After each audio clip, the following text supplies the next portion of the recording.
Hello बच्चों, welcome to this video. इस small video में I will discuss 5 don'ts of JEE preparation so that तुम्हारा preparation result oriented रहे and effective रहे और जो भी तुम्हारा पोटेंशियल है उसके हिसाब से तुम बेस्ट पॉसिबल रिजल्ट्स ला पाओ। तो for past 20 years I have seen कि जो बच्चे रेगुलरली जो मिस्टेक्स करते हैं उसमें जो सबसे इंपॉर्टेंट 5 मिस्टेक्स हैं दैट आई विल डिस्कस।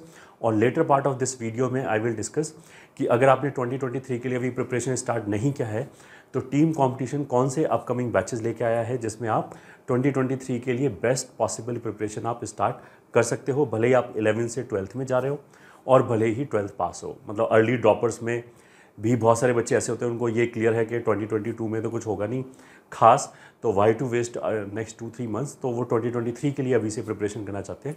तो ऐसे बच्चों के लिए टीम कंपटीशन कौन से बैच लेकर आए that also we will discuss.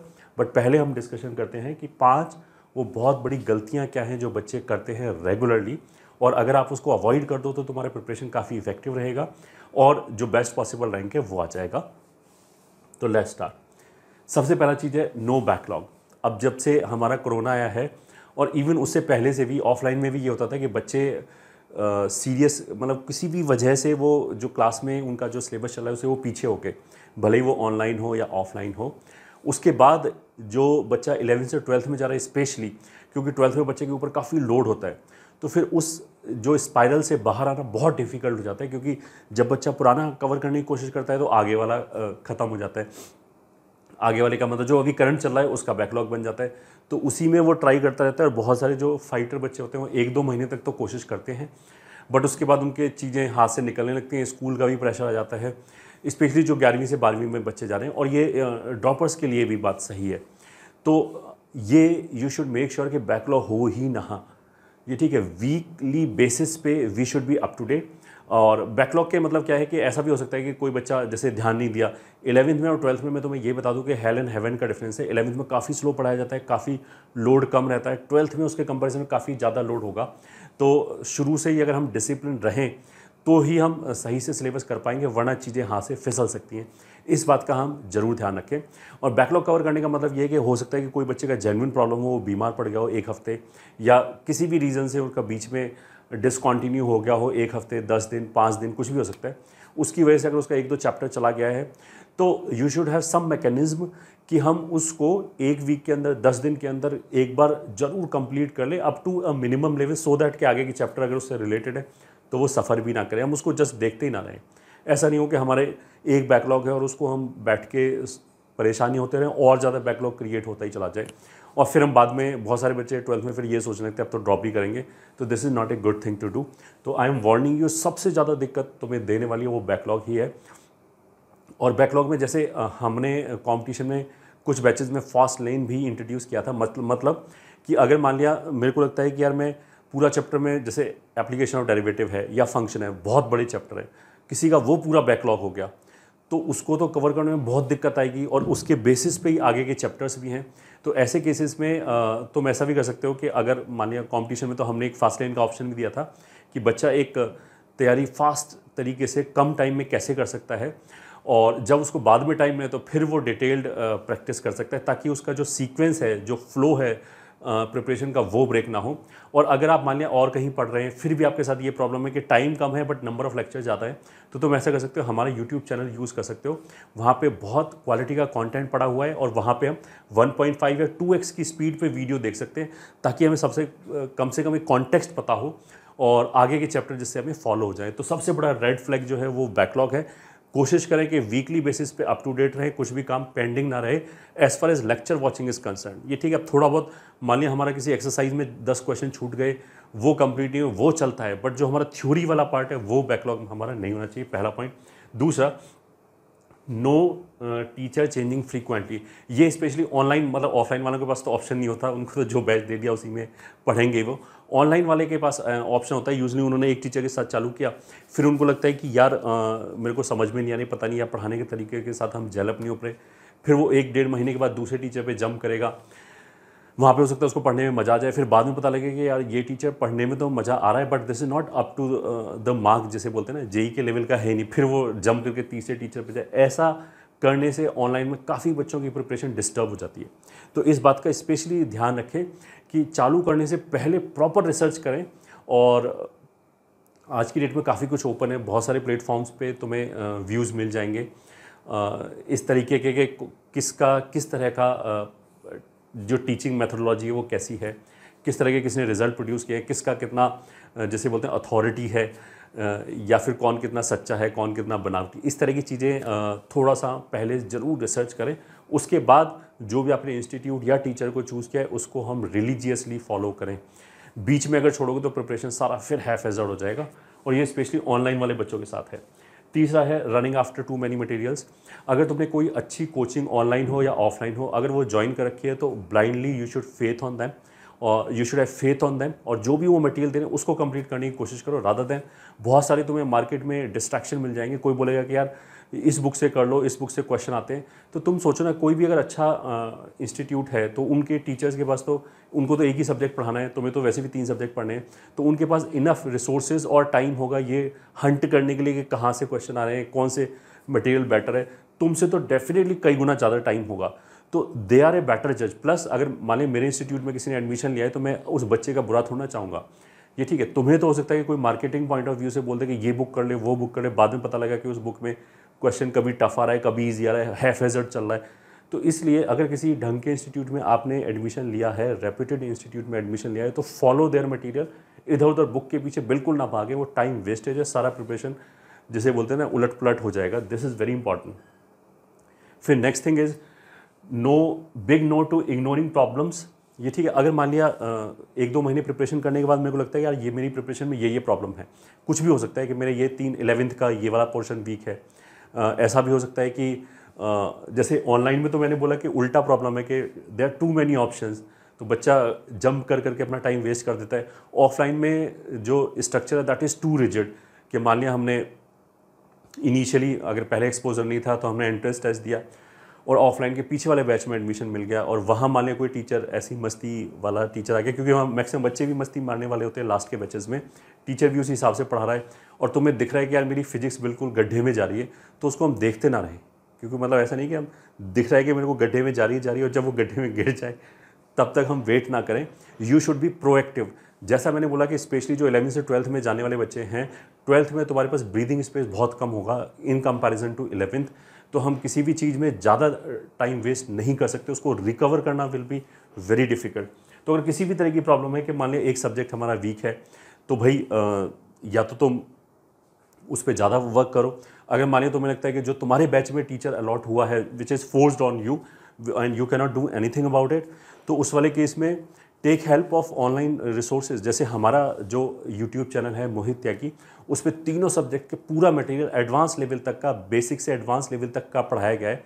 तो अगर मान लिया तुमने कहीं ऑफलाइन में एडमिशन ले रखा है, स्पेशली किसी छोटी जगह पे एडमिशन ले रखा है, तो वहाँ पे तीनों टीचर अच्छे मिल जाए इसकी प्रॉबिलिटी बहुत कम होगी। या फिर किसी बड़ी जगह कोटा जैसे में भी किसी बड़े इंस्टीट्यूट में पीछे वाला बैच ले लिया है, तो वहाँ पे 1-2 सब्जेक्ट के साथ ऊपर नीचे हो सकता है। अगर ऐसा है, इफ़ यू फील कि काफ़ी जो पढ़ने वाले बच्चे हैं वो ऐसे ही फील कर रहे हैं, एक तो ऐसे तो मस्ती मारने वाले बच्चे को तो मस्ती मारने वाले टीचर ही पसंद आएगा, बट अगर तुम्हें काफ़ी पढ़ने वाले बच्चों को यही फील हो रहा है तो हाथ पे हाथ धर के ना बैठें, उसका वेट ना करें जब तक वो हमारा सब्जेक्ट बिल्कुल ही बर्बाद ना हो जाए। बी प्रोएक्टिव, और उसको हम मतलब अपने जो प्रिपरेशन है उसको हम राइट ट्रैक पे लाने की कोशिश करें।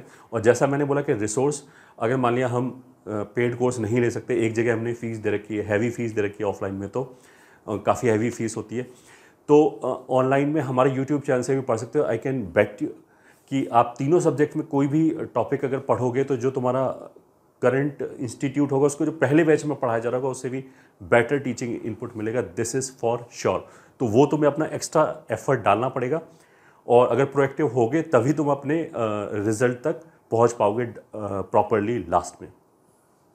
तीसरा 5th पॉइंट जो है, जो बहुत सारे बच्चों के साथ प्रॉब्लम होती है, उनका किसी भी वजह से अगर रिवीजन नहीं हुआ या फिर कोई 1-2 चैप्टर ऊपर नीचे हो गए तो वो टेस्ट मिस करना चालू कर देते हैं। ऐसा बिल्कुल ना करें। Test is a very good tool to stay discipline. मतलब हर टेस्ट से पहले यूजली 1 महीने में या 3 वीक में टेस्ट होता है पूरे कोटा वाले और इधर के सिस्टम में। हमारे यहाँ कॉम्पिटिशन में 3 वीक में एक टेस्ट होता है।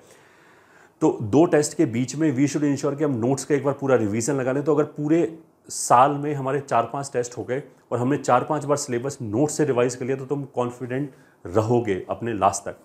तो जो टेस्ट है, अगर मान लिया 1-2 चैप्टर मैंने नहीं किया या रिवीजन नहीं किया तो हम टेस्ट देना बिल्कुल ना छोड़ें। कुछ बच्चे ऐसे बोलते हैं कि मेरे को पता है कि मार्क्स कम आएगा तो डीमोटिवेशन होगा, तो भाई मार्क्स ज़्यादा लाने के लिए जो चीज़ करनी है वो करो। कब तक तुम ऐसे बैठे रहोगे और टाइम पास करते रहोगे? क्योंकि वो टेस्ट के क्या होगा कि एक के बाद एक टेस्ट तुम लूज़ करते ही चले जाओगे, और अगर तुम्हें प्रैक्टिस नहीं है तो तुम्हारा एग्जाम में हाथ चलेगा ही नहीं। तो this is also very important factor कि हम टेस्ट मिस बिल्कुल ना करें, उसको एक अपॉर्चुनिटी की तरह लें कि जो रियल पेपर होगा वहाँ पे जो मेरे ऊपर प्रेशर आएगा, वहाँ जो मैं गलतियाँ करूँगा उनको सुधारने का, उनको आइडेंटिफाई करने का ये एक बेस्ट टूल है जो हम पूरे साल कर सकते हैं। तो एवरी मतलब टेस्ट नहीं देना इज़ एन अपॉर्चुनिटी लॉस्ट, ये हमें अपने दिमाग में बैठा होना चाहिए। तो these are the 5 most important thing according to me for 2023 aspirants. अगर आपने कहीं एडमिशन ले लिया है, ऑल द वेरी बेस्ट, अपना मन लगा के पढ़ाई करते रहो। अगर मान लिया एडमिशन लेने वाले हो and if you are planning to join online, तो फिर कंपटीशन में क्या अपकमिंग बैचेस हैं उनके बारे में मैं बता देता हूँ। फ्रॉम 2 मई, अच्छा इसमें मैंने डेट नहीं लिखा है, स्टार्टिंग डेट क्या है, इज 2 मई 2022, दोनों बैचेस की। इसका भी 2 मई 2022 को बैच स्टार्ट होंगे, एक प्रखर के नाम से और एक प्रवीण के नाम से। प्रखर वाले में ये उन बच्चों में जो 11वीं से 12th में जा रहे हैं और जिनको केवल 11वीं उनका ठीक ठाक है, इक्का दुक्का चैप्टर में प्रॉब्लम है तो वो कवर किया जा सकता है। उसके लिए पूरा 11वीं पढ़ना इज़ नॉट समझदारी का काम। तो उन बच्चों को 12th का सिलेबस कंप्लीट कराया जाएगा। अब अगर बच्चा और कहीं पढ़ रहा है तो 11वीं के चैप्टर में कुछ मिसमैच हो सकता है, तो वो अगर जैसे हमने कुछ ज़्यादा कवर करा दिया या हमने कुछ कम कवर करा दिया, तो जो कम कवर करा दिया हमने उसमें तो कोई दिक्कत नहीं, वो वैसे 12th में पढ़ाया जाएगा तो तुम्हारा उसमें रिवीजन हो जाएगा। बट अगर हमने मान लिया कुछ ज़्यादा कवर करा दिया, तुम्हारे जो इंस्टीट्यूट है उसमें कोई चैप्टर छूटा गया है, तो वो चैप्टर भी हम प्रोवाइड कर देंगे। तो उसके लिए पूरा 11th रिवाइज करने की जरूरत नहीं है। तो जिन बच्चों को लगता है कि उनका 11th ठीक ठाक है, वो इस बैच में एडमिशन ले सकते हैं, जिसमें 12th क्लास का सिलेबस कंप्लीट कराया जाएगा। 12th क्लास में कौन कौन से चैप्टर हम कवर कराएंगे वो तुम्हें डिस्क्रिप्शन में मिल जाएगा उसका। और ये प्रवीण 4 बेसिकली जो अर्ली ड्रॉपर्स हैं उनके लिए, इसमें तो फिर इंटायर जेई सिलेबस पढ़ाया जाएगा, एडवांस और मेंस दोनों के हिसाब से। दोनों बैच मेंस प्लस एडवांस के लिए हैं। और ये कुछ बच्चे वो भी हो सकते हैं जिनका 11th बहुत ज़्यादा शेकी हो, उनको लगे कि यार एक बार दोबारा ही सिलेबस करते हैं, तो वो भी यहाँ पे कर सकते हैं सिलेबस। जो फीस है उसका 28,500 है, इसका 29,700 है। क्लास की जो फ्रीक्वेंसी है, एक दिन में 3 क्लास होता है, 1.5 घंटे का फिजिक्स केमिस्ट्री मैथमेटिक्स का, और वीक में इसकी क्लासेस आएगा 4 to 5, इसका आएगा 5 to 6। 5 to 6 का मतलब क्या है कि अभी may be we'll start with 5 और लेटर ऑन वो 6 क्लासेस पर वीक हो जाएगा। ठीक है, संडे को कोई क्लास नहीं होगा। सब्सक्रिप्शन वैलिडिटी दोनों का ही, जब तक 2023 का एडवांस एग्जामिनेशन खत्म नहीं हो जाता तब तक तुम्हारे पास सब्सक्रिप्शन रहेगा। अच्छा, ये तो सब्सक्रिप्शन रहने वाली बात होगी। जो हम क्लासेस शेड्यूल करेंगे वीडियो वाली, दिसंबर के मिड तक, मतलब 15 दिसंबर के आसपास तक खत्म हो जाएगा। अच्छा, ये वाली जो चीज़ है वो थोड़ा सा डायनामिक भी है। मान लिया अगर मेरे को पता है कि जनवरी में मेंस है, अगर जेई ने अनाउंस कर दिया, तो हम सिलेबस थोड़ा जल्दी खत्म करा देंगे ताकि हमारा लास्ट में एक रिवीजन का टाइम मिल पाए। अगर मेरे को पता है कि जनवरी में नहीं है, फरवरी में जाके एग्ज़ाम है, तो फिर रश क्यों करें? फिर तो हम दिसंबर के मे बी लास्ट तक ले जाएंगे और फिर जो जनवरी है उसको हम यूज़ करेंगे रिवीजन के लिए। तो ये जो क्लासेस हैं 5, 6 और ये 4, 5, ये थोड़ा सा उस फ्लेक्सिबिलिटी के लिए कि हम बच्चा अपना बेस्ट दे पाए, मतलब बहुत ज़्यादा रश भी ना हो और अगर ज़रूरत पड़े तो थोड़ा सा फास्ट भी किया जा सके। इसलिए मतलब बहुत रिजिड इंस्ट्रक्शन नहीं है, it is quite flexible according to the need of the hour, जो भी उस टाइम पे होगा, जब भी जेई का एग्ज़ाम होगा उसके हिसाब से। ठीक है, दोनों ही बैच मैंने क्या बोला, 2 मई 2022 से स्टार्ट है, 2 मई से, ये वाला भी एंड ये वाला भी। उसके बाद डिटेल्ड जो इसके फीचर्स हैं उसका लिंक तुम्हें डिस्क्रिप्शन में मिल जाएगा, जिस वीडियो में हमने डिस्कशन कर रखा है। अभी तो मैं तुम्हें बहुत जल्दी बता देता हूँ कि we will be having recorded scheduled video classes, मतलब रिकॉर्डेड लेक्चर आएंगे बट वो शेड्यूल्ड आएंगे। तो जैसे आज की क्लास है वो 4 बजे है तो 4 बजे अवेलेबल होगी, उससे पहले अवेलेबल नहीं होगी। बट एक बार जब वो क्लास 4 to 5:30 रन हो गया, उसके बाद वो तुम्हारे डैशबोर्ड में अवेलेबल रहेगी टिल जेई एडवांस, मतलब जब तक तुम्हारा सब्सक्रिप्शन है तब तक तुम्हारे पास रहेगा। तो अगर किसी का किसी भी रीज़न से छूट जाए तो वो वापस उसको रिवाइज कर सकता है।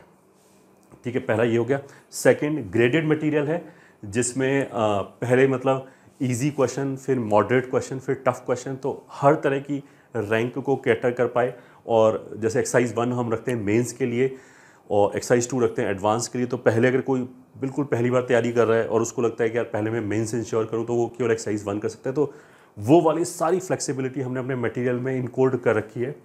तो ठीक है, और इस पूरे मटेरियल के text and video solutions are available. Of course DPP जैसा देते हैं सिस्टम में, वो डीपीपीज भी हैं, उनके भी video solution and text solution both are available.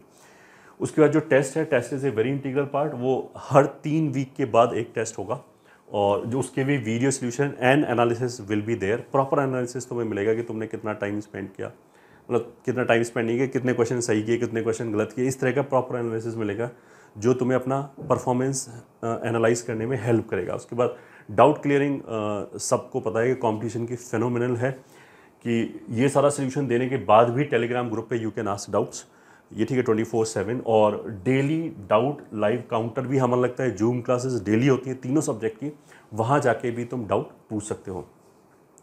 उसके बाद मतलब जो कंपटीशन है that take cares of each and every aspect of the preparation. ये ठीक है, किसी कौन कौन से फॉर्म भरने, कौन सा फॉर्म कमा रहा है, तुम्हें कहीं कोई टाइम वेस्ट करने की जरूरत नहीं। Each and everything we will be giving you as information पूरा मिलेगा। उसके बाद किसी भी तरह की अगर दिक्कत है तो एक्सपर्ट से आप बात कर सकते हैं, टीचर से बात कर सकते हैं कि मेरे को ये प्रॉब्लम आ रहा है, तो जो भी हमारे टीचर्स का 1 डिकेड या 2 डिकेड का एक्सपीरियंस है, तो वो तुरंत तुम्हें हेल्प कर सकते हैं उसमें।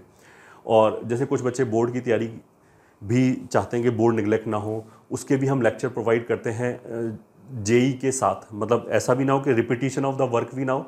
स्कूल जाने में दिक्कत क्या होती है कि हम सेम चीज़ रिपीट कर रहे होते हैं, और वो भी इन्फीरियर क्वालिटी का। तो बोर्ड के लेक्चर भी हम प्रोवाइड करते हैं अगर किसी को अपने बोर्ड पे ध्यान देना है।